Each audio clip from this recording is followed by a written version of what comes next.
ইসলাম যখন মাটি এবং পানির মধ্যে হয়েছিল তখনও আমি নবী ছিলাম, দুনিয়ার মধ্যে যখন এসেছি তখনও আমি নবী আছি, সামনে তো আমি নবী থাকবো। আল্লাহ রাসূল বললেন যে হ্যাঁ, যতদিন পর্যন্ত আল্লাহ আমাকে সৃষ্টি করেছেন ততদিনের পরের থেকেই আমি নবী।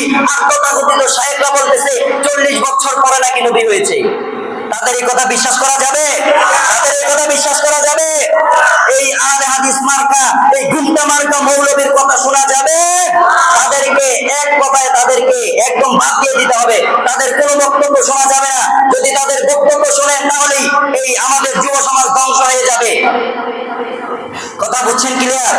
আবার আহলে হাদিস আরো কিছু রয়েছে, তারা বিভিন্ন ধরনের ফতোয়া একটার পর একটা দিয়ে যাচ্ছে। তারা যুব সমাজকে কিভাবে ধ্বংস করবে সেই চেষ্টাই তারা চালিয়ে যাচ্ছে। আহলে সুন্নাত ওয়াল জামাতকে কিভাবে নিচু নামাবে সেটাই তারা চেষ্টা চালিয়ে যাচ্ছে। কিন্তু আহলে সুন্নাত ওয়াল জামাত এত সোজা দল নয়। আহলে সুন্নাত ওয়াল জামাত শুধু সেটা হচ্ছে আল্লাহর রাসূলের দল। বলেন সুবহানাল্লাহ। আল্লাহ রাসূলের দল যে আহলে সুন্নাত ওয়াল জামাত, সেই দলকে কখনো কোনো আহলে হাদিস মৌলবী হোক, কোনো ওয়াহাবী মৌলবী হোক, কোনো খারেজি মৌলবী হোক, যেই হোক, আল্লাহ রাসূলের আহলে সুন্নাত ওয়াল জামাতকে কেউ কখনো নিচে নামাইতে পারবে সেই দিকে আমাদেরকে গভীর চেষ্টা রাখতে হবে।